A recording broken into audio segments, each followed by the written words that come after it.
The Galactic Council floated high above the blue-green planet known as Earth. It was not one ship, but many, a huge glowing ring made up of dozens of alien vessels from different species. They called it the Concordia Spire, and inside it, the most powerful beings in the galaxy gathered to talk, trade, and argue. Inside the main chamber, lights flickered across the curved walls as representatives from dozens of alien races sat in silence.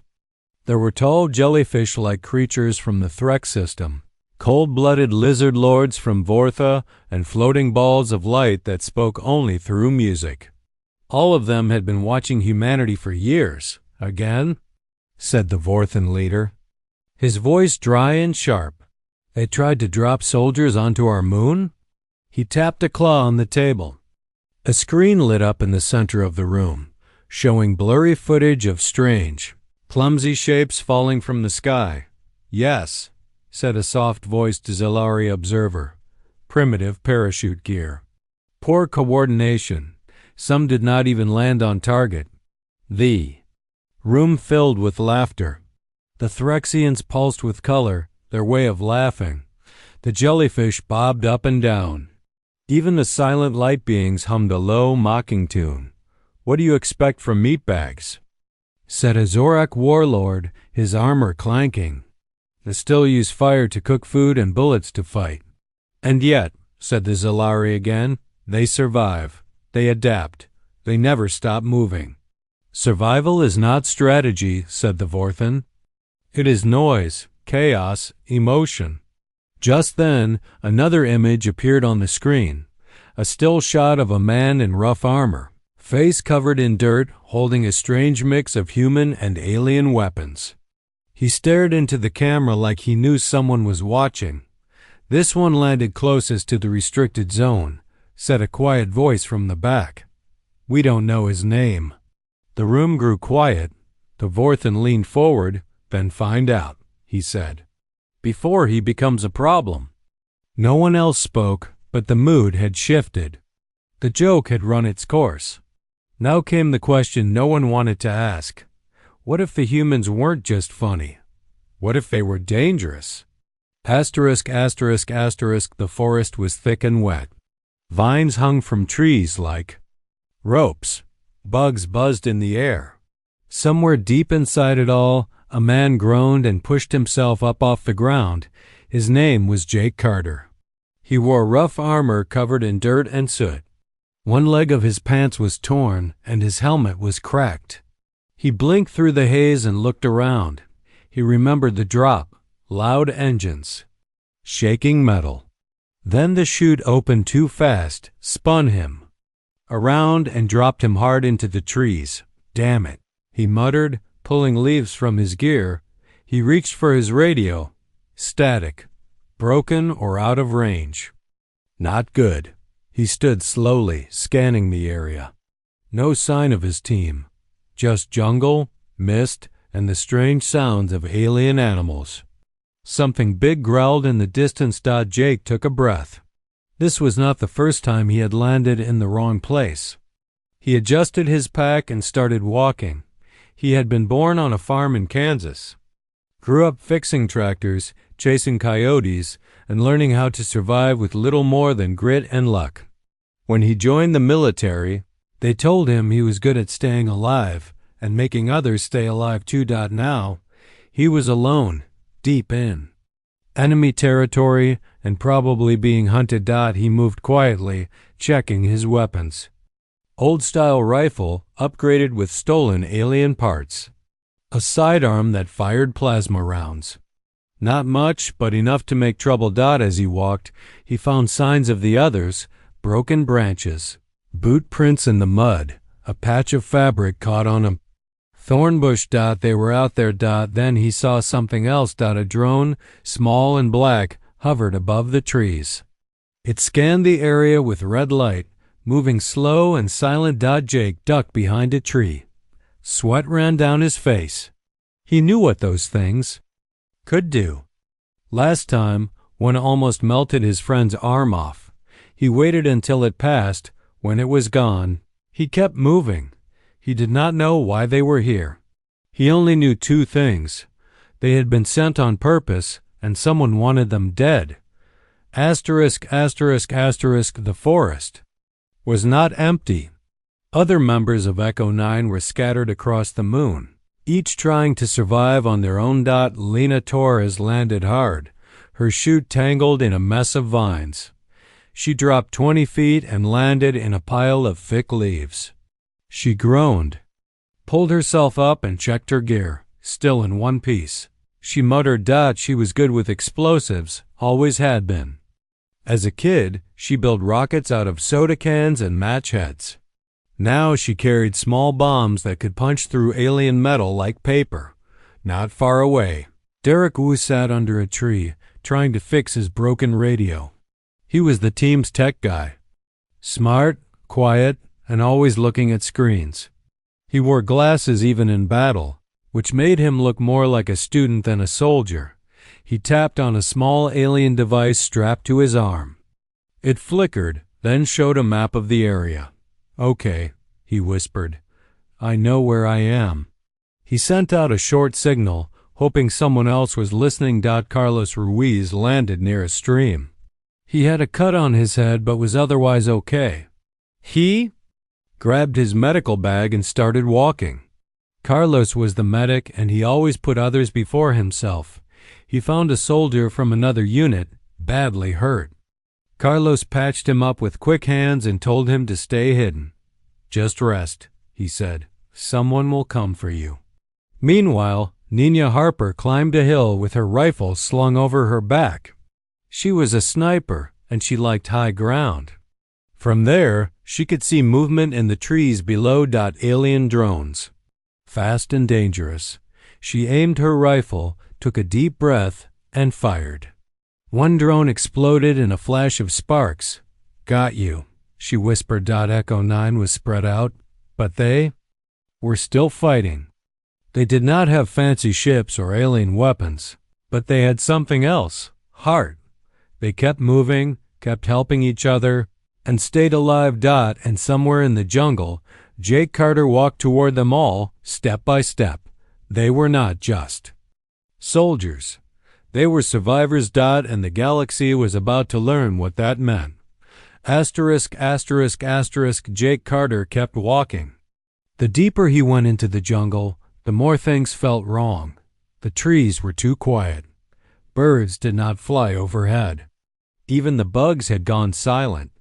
He stepped over a broken branch and froze. Ahead, the trees opened up into a wide clearing. In the center stood something that did not belong, a metal building, half buried in the earth, with strange lights blinking along its walls. It looked alien, but it was hidden, like someone did not want it to be found. Jake crouched low and moved around the edge of the clearing. He checked his rifle, took a breath, and crept forward. Inside, the building was cold and dark. Wires hung from the ceiling. Screens flickered with old data. Jake moved carefully down a hallway until he reached a large door marked with symbols. He could not read. He pushed it open. The room inside was filled with glass tubes. Some were cracked. Others still held shapes inside them, human shapes. Jake stared, his stomach twisting. These were people, soldiers, men and women in torn uniforms. Some wore gear from different branches of the military. All of them were asleep, or worse. He stepped closer. One tube had a screen beside it. He tapped a button. The screen lit up, showing lines of alien text. Then it changed. A message in English. Test Subject 12. Response time. Improved by 37%. Aggression levels. High. Survival instinct. Extreme. Jake backed away slowly. This was not just a base. It was a lab. They were testing on humans. He turned and ran out of the room. He had to find the rest of Echo 9. They needed to know what was really happening here. As he left the building, he heard a noise behind him. Soft footsteps. He spun around, rifle raised, and saw Derek Wu standing there, holding his broken radio. "You found it too, huh?" Derek said quietly. Jake nodded. We need to send this to command, Derek added. Someone needs to know what's going on. Jake looked back at the building, his face hard. Yeah, he said. But I don't think we were dropped here to be tested. Then why? Derek asked. Because they wanted to see if we could survive, Jake said.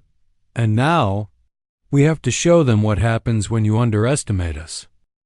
The message from command came through late that night. Derek had finally fixed the signal, bouncing it off an old satellite orbiting the moon. Static filled the small camp, then a voice crackled through the speaker. Echo 9, this is command. Do not return to base. Stay hidden.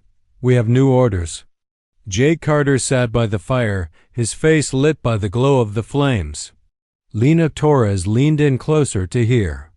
Nina Harper stood watch nearby, rifle in hand.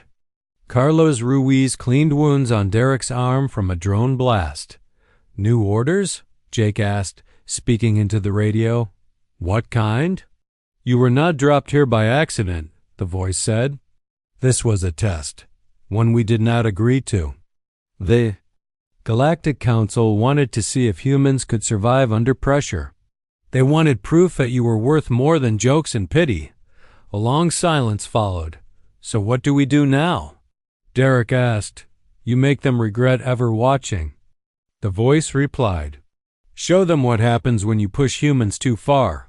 Jake looked at his team. Tired, hurt, but still standing.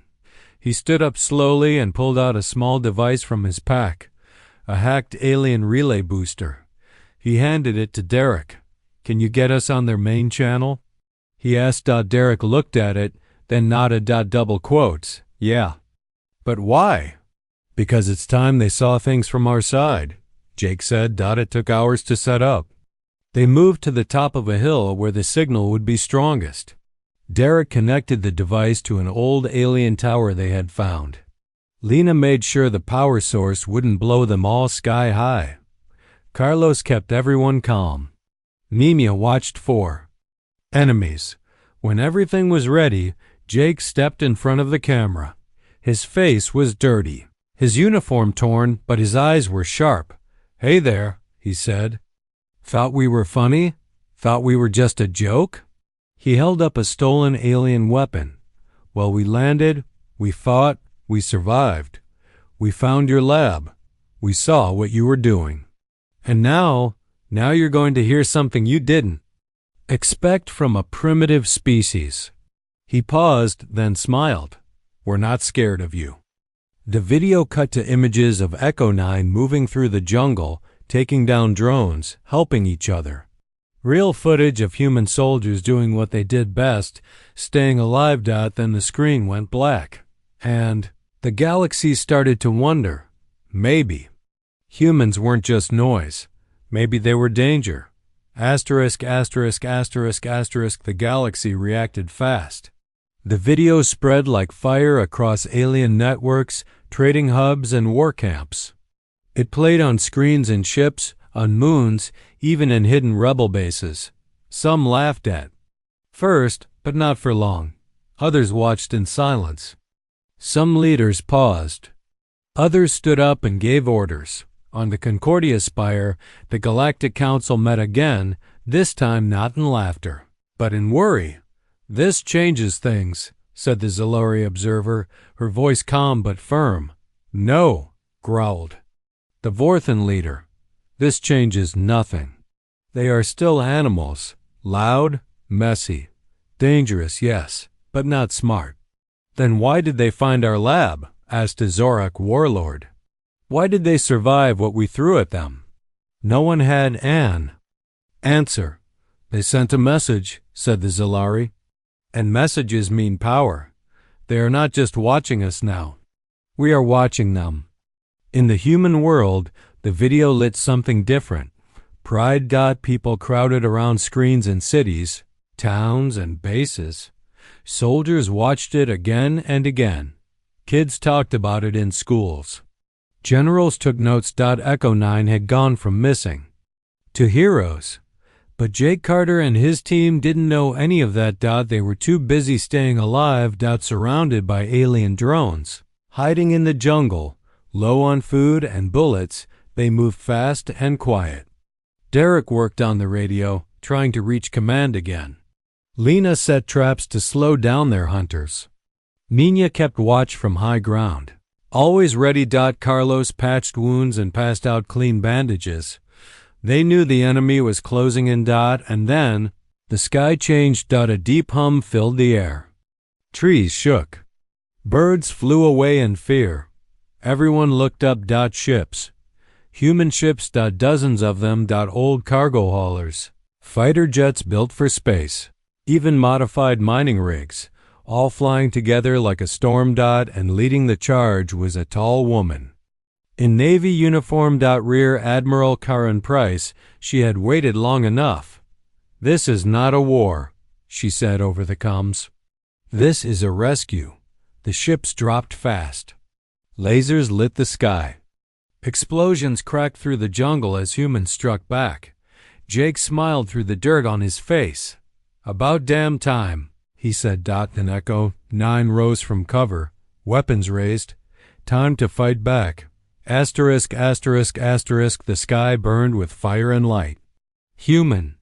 Ships dove through the clouds, firing lasers and dropping shock bombs. Alien drones exploded in bursts of metal and flame. The jungle shook with every hit. Echo 9 moved fast.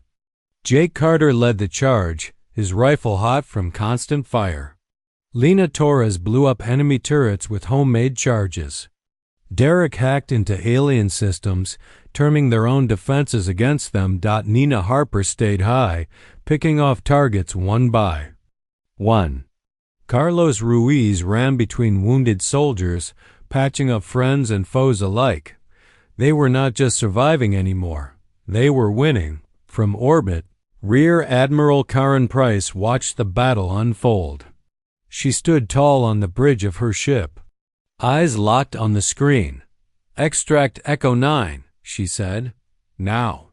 Drop pods fell from the sky, landing in clear zones. Teams of human soldiers jumped out, guns raised, taking control of the battlefield. This was not an invasion. It was a message. Down below, Jake saw the pod land. He waved his team forward. "Move! Move!" One by one, they climbed inside. The last to go was Jake. He looked back at the jungle, at the place that nearly killed them all. Then he stepped in. With a loud roar, the pod lifted off, leaving the moon behind. Back on the command ship, the team was greeted like heroes.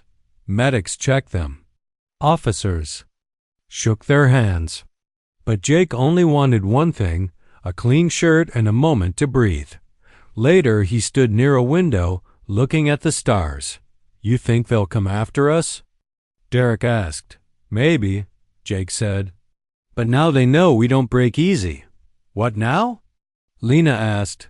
"Now," Jake said with a grin, "we go home, and next time, maybe we parachute straight into their meeting room above Earth." The Galactic Council watched the footage again. Silence filled the chamber. Finally, the Zalari spoke. "Perhaps," she said, "we should offer them a seat at the table." The Vorthan growled. "Or," he muttered, "we stay far away from them." No one laughed this time. Because now they knew. Humans were not just here. They were ready. Actually, there are only 7 parts in the original story outline you requested, and we've already completed all 7 parts together. Each one is written in third-person simple English and follows the story from the Galactic Council, laughing at humans to humanity, proving themselves as a force to be reckoned with. However, if you'd like me to write an extra bonus part, Part 8, maybe showing what happens after the main story ends, like how Earth reacts, what Echo 9 does next, or what happens when humans finally sit on the Galactic Council, I'd be happy to do that too. Would you like a bonus Part 8 as a follow-up *** continuing the story? Or did you mean to say part 1 through 8 as a full story split into 8 parts? Let me know how you'd like to proceed. Space was not quiet anymore. Since the moon, since the drop, since the broadcast, humans were not just known across the galaxy. They were feared. On Earth, things changed fast. New ships were built. Old soldiers became teachers. Young recruits trained harder than ever. People talked like they had a place among the stars. But Jake Carter did not care about speeches or politics. He just wanted a break, back on Earth. He tried to live quietly. Bought a small house near the mountains. Fished sometimes. Slept late. Tried to forget the jungle, the drones, the labs. But peace never lasts long. One night, a knock came at his door. It was Derek Wu, still wearing his old uniform, still carrying his tablet. "We got a problem," Derek said. Jake sighed and let him in. "What now?" he asked. "Someone's attacking human outposts," Derek said, pulling up maps. "Not pirates, not rebels. Someone big. Someone smart." Jake looked at the screen. Red dots marked destroyed bases. Broken ships. Lost lives. "Any idea who?" he asked. "No name yet," Derek said. "But one thing's clear. They don't want us here." Jake leaned back in his chair. "Well," he muttered, "looks like the galaxy didn't forget us after all." Meanwhile, on the Concordia Spire, the Galactic Council met again. Some members still saw humans as trouble. Others saw them as tools. But one voice spoke above the rest. "If you fear them," said the Zalari observer, "you must understand them." "Understand what?" growled the Vorthan leader. "That they fight without reason? That they survive without order?" "Yes," she said calmly. "And that makes them dangerous." Back on Earth, Echo 9 was being called back together. Lena Torres was already building weapons. Nina Harper checked her rifle. Carlos Ruiz packed medical kits. They knew what was coming. Humans had made their mark. Now someone wanted to erase it. And Echo 9 would make sure that never happened. Asterisk, asterisk, asterisk, asterisk, asterisk, asterisk. Sky over Earth was clear, but danger was coming. Echo 9 had been called back into action. Not for war, not yet, but for something worse. A warning. Deep space outposts were going dark. Ships vanished without a trace. No wreckage, no signals. Just gone. Jake Carter stood on the deck of a command ship, looking at a screen filled with red dots, lost bases, missing crews, broken silence. "This isn't random," he said. Derek Wu sat nearby, eyes glued to his tablet. He tapped buttons, pulled up data, and frowned. "Someone's watching us," Derek said. "They've been watching for a long time." Lena Torres leaned against a wall, arms crossed. "So who are they?" she asked. "Don't know," Derek replied, "but they're not like the others. No big ships. No loud threats. Just shadows." Nina Harper walked in, holding a small data chip. "We found this on a wrecked station," she said, handing it to Derek. "It's old, maybe older than our first contact with the Galactic Council." Derek plugged it in. The screen flickered, then showed symbols none of them recognized. Then it changed. English text. "Warning. Do not trust the stars. Some watch, some wait. And some remember what humans were before they became what they are." Everyone went quiet. Carlos Ruiz looked up from his medical kit. "What does that mean?" he asked. "Means we might not be the only ones who started from nothing," Jake said. He turned to the team. "We're not just fighting aliens anymore," he said. "We're fighting someone who knows us, maybe better than we know ourselves." Command gave them new orders. Find the source, stop the attacks. Stay alive. Again. Jake packed his gear, checked his rifle, and looked out the window. Space was calling, and somewhere out there, something ancient was waiting. Not to laugh. Not to test, but to see if humans were ready for the truth and whether they could survive it.